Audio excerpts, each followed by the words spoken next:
La búsqueda de la edad de la Tierra había terminado, y su resultado había abierto una ventana al pasado. Por primera vez los científicos podían situar las rocas en el orden correcto, observar el pasado de la Tierra y contar su historia. Así descubrirían indicios de una epopeya con numerosos cambios de dirección. Bueno, impresionante, ¿no? Cómo avanza la ciencia, ¿no? Pones la roca en un aparatito y nos indica que tiene la edad que tiene, casi como una máquina del tiempo. Bueno, vamos a conocer un poco más esto. Como hemos visto en el vídeo, la Tierra se formó a partir de la explosión de meteoritos. Estos meteoritos, que contenían partículas radioactivas como el uranio, calentaron mucho la Tierra al principio, pero la radioactividad fue disminuyendo y la Tierra se fue enfriando. Estas partículas, al pasar de un estado radioactivo a uno menos radioactivo, demostrarían que se pueden datar el origen del planeta si se mide el proceso de desintegración de estas partículas a otras, por ejemplo el uranio a plomo, que teóricamente ha ocurrido desde ese primer momento hasta ahora de manera constante. ¿Vale? Esta es la teoría detrás de estos métodos de datación absoluta, y lo que nos viene a decir es que las primeras partículas que formaron el planeta se han ido desintegrando, y sabiendo el ratio de desintegración podemos tener una idea de los años que han pasado. ¿Vale? Vamos a pasar a otra temática, que sería paleontología, y también nos formula una pregunta al vídeo que vimos al principio. ¿Cómo se sospecha que la vida evolucionó de formas simples a más complejas hace millones de años? La respuesta, por métodos de observación de los fósiles que se encuentran en los estratos. ¿Vale? Ya vimos lo que eran los estratos, y ahora veremos qué son los fósiles. Pero antes vamos a definir paleontología, ciencia que trata de los seres orgánicos desaparecidos a partir de sus restos fósiles. La paleontología no solo es la ciencia que estudia los fósiles, sino también los ambientes naturales y geológicos, además de correlacionar zonas del planeta. Y el paleontólogo pues es la persona que profesa la paleontología o tiene en ella especiales conocimientos.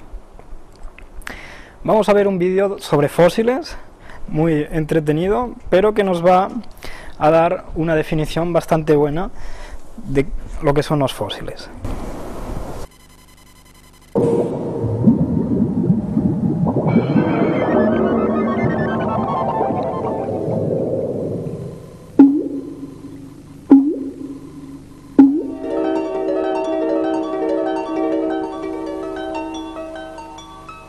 Dime, Calculín, si cualquier montoncito de huesos es un fósil. Pero no, Pipi, verás por qué. Un fósil es toda huella, resto o indicio capaz de servir como testimonio de la existencia de algún organismo en un determinado tiempo de la historia de la vida sobre la Tierra. Durante los 3.500 millones de años a que ésta se remonta, muchas especies se extinguieron, y la paleontología cuenta con la única evidencia que los fósiles le proporcionan. Cuando un animal muere, solo sus partes duras, dientes, huesos, caparazón, etc., resisten a la descomposición. Otro tanto ocurre con los troncos de las plantas. Estas estructuras pueden sufrir, a lo largo del tiempo, y por efecto de sustancias químicas ambientales, el proceso denominado petrificación. Esto es, el reemplazo de sus materiales originales por otros aún más duros. ¿Has entendido, Adoquín? Porque no todos los huesos son fósiles. Ni todos los fósiles son huesos. También son considerados fósiles las impresiones o moldes de las formas de los organismos y las huellas de sus pisadas o de cualquier otra actividad que hubieran quedado impresas en sedimentos que más tarde se transformaron en rocas. Otros fósiles de gran valor energético y económico como el petróleo, el gas y el carbón, lo son por provenir de la descomposición de remotos organismos. Lamentablemente el resto fósil como tal solo conserva una parte de los seres del pasado, ya que son muy escasos aquellos que, poseyendo un cuerpo blando, hayan dejado alguna huella. Y como dijo algún poeta inspirado, los fósiles son las páginas de piedra del libro de historia del pasado.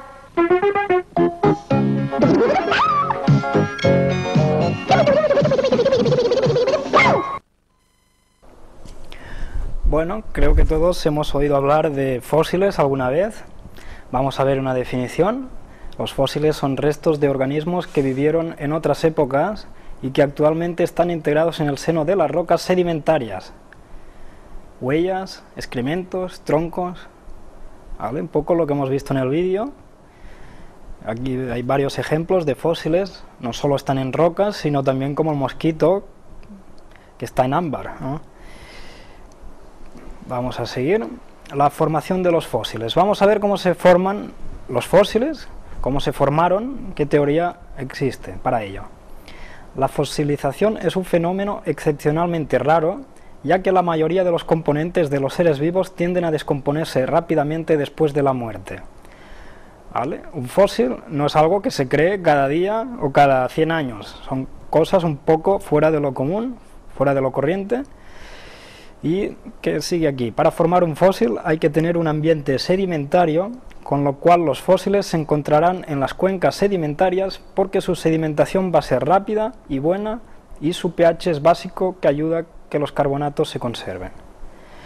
Entonces, lo que nos está diciendo aquí es que la formación de los fósiles tiene que ser algo que ha pasado más bien de una manera rápida, porque si no el animal se quedaría ahí muerto y descompuesto y no quedaría nada de él. Y tendría que estar en un ambiente sedimentario, tipo algo que quedara enterrado bajo agua, bajo un tipo de barro, alguna cosa que quedara ahí dentro de una roca. Más bien es esto la teoría. Vamos a ver otro vídeo que ya, aparte de explicarnos los fósiles, lo combina con la estratigrafía y es un vídeo más importante y que entendamos. Irónicamente, las primeras personas que se interesaron de verdad por estas extrañas formas en las rocas no fueron los científicos, sino los cazadores de fósiles, que se ganaban la vida vendiendo estos hermosos objetos a los turistas.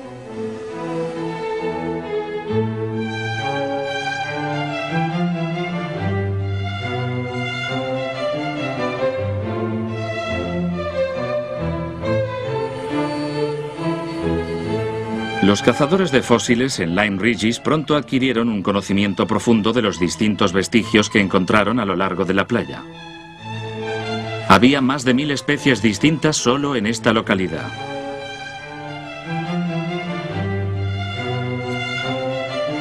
Estos fósiles aumentaron sensiblemente de talla, complejidad y diversidad a medida que íbamos subiendo más y más arriba por el acantilado. En otras palabras, parecían evolucionar en el tiempo.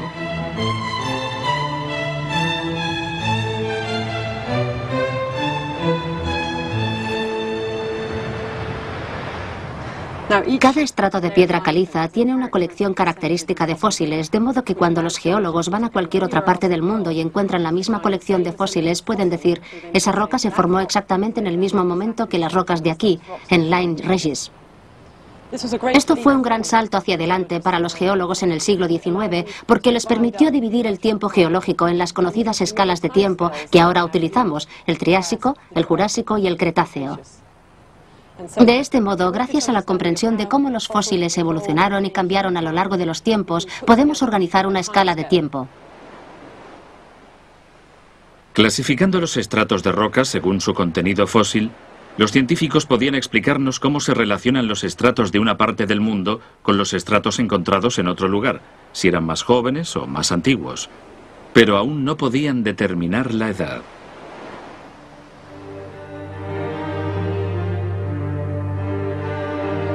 El problema de asignar un número a la edad de la Tierra pronto se convirtió en una de las preguntas más apremiantes de la ciencia.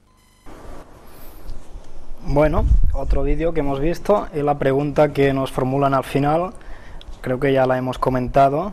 Esto a través de los métodos de datación absoluta se puede conocer la fecha exacta o aproximada de cada periodo, pero con los fósiles y la estratigrafía nos muestra un poco lo que había pasado ahí durante esos años. Lo que parece que había sucedido ahí. Creo que queda claro que lo dicen, parecían que habían evolucionado. Son una interpretación de hechos que hay que tener en cuenta, y que en la próxima conferencia hablaremos en más detalle sobre estas interpretaciones. Pero vamos a definir la paleontología estratigráfica. Es la paleontología aplicada a las ciencias geológicas, especialmente a la estratigrafía, y su finalidad principal es la determinación de edad geológica relativa de los terrenos mediante el estudio de los fósiles que se encuentran en las rocas sedimentarias. O sea, que las capas geológicas, las que vimos, los estratos, se clasifican y distinguen entre ellas teniendo en cuenta esencialmente los fósiles que contienen. ¿Vale? Muy importante los fósiles sobre las capas estratigráficas. Esto supondría que el grado de complejidad de los fósiles hallados en las diferentes capas sirve de criterio para la identificación y clasificación de las mismas. ¿Vale? O sea, para conocer las capas hay que observar los fósiles, su grado de complejidad. Tenemos aquí, por regla general, los estratos superiores contienen fósiles de seres vivos cuyo nivel de organización es más complejo que el de estratos inferiores. ¿Vale? Lo que decía el vídeo, en los estratos más bajos podría verse un tipo de vida más simple y en los de arriba un tipo de vida más compleja. Arriba del todo estaríamos nosotros, los humanos, y lo que indicaría esto, la interpretación que se hace de esto, es que la vida ha evolucionado de formas más simples, más primitivas, a más complejas, durante miles de millones de años. ¿Vale? Una base importante de la teoría de la evolución. Aquí tendríamos un ejemplo, es un esquema, un dibujo. Las formas simples están más abajo y las complejas más arriba, entre capas distintas de una montaña. Esto sería la idea de la paleontología aplicada a la estratigrafía. Vamos a ver, el concepto de evolución en la vida, que es una teoría, proviene del hallazgo de fósiles más simples a más complejos, esto ya hemos dicho que es la interpretación de hechos, en las distintas capas estratigráficas, desde abajo hacia arriba. ¿Vale? De ahí la idea que los seres vivos se diversificaron y evolucionaron con el tiempo. Muy importante, y esto sería parte del guión de la película principal que hemos visto, ¿no? Cómo se sabe que evolucionaron todos estos organismos durante tantos millones de años, pues aquí lo hemos explicado a través de la interpretación de las capas estratigráficas y los fósiles que contienen. A partir de ahí se pueden pues dibujar, escribir lo que serían eras geológicas, el típico esquema, ¿no?, que se puede encontrar en muchos libros de los estudiantes desde primaria, de ESO, incluso en universidades. La gente estudia las eras geológicas, el calendario geológico, y empezamos desde los 4.500 millones de años del principio del vídeo hasta la actualidad. Y todo esto han pasado muchos años, muchas cosas, los animales han ido evolucionando, y esto es lo que se estudia en muchas escuelas, lo que se acepta en la sociedad como lo que pasó, la historia de la Tierra. ¿Vale? Otro tipo de gráfico, y esto hemos visto cómo se llegaba a estas conclusiones. Tenemos cómo se conocen y nombran las eras a través de fósiles guía, y la estratigrafía, los periodos, los fósiles guía y estratigrafía, el tiempo aproximado, la datación radiométrica, que ya hemos hablado, y las características de cada periodo, cada era, a través de los fósiles que contienen. ¿Vale? Entonces ya aquí tendríamos un poco lo que queríamos saber, el guión de la película. Tenemos las eras, ya pueden ser la Cenozoica, el Jurásico, Cretácico, todos estos nombres que les ponen a las eras, y los periodos, y todo esto pues se conoce a través de lo que hemos hablado, los fósiles, la estratigrafía. Después tenemos el tiempo aproximado, 10.000 millones de años, 2.000, 5.000, todo esto sería a través de la datación radiométrica, lo que hemos también hablado, y las características de cada periodo pues se conoce a través de los fósiles.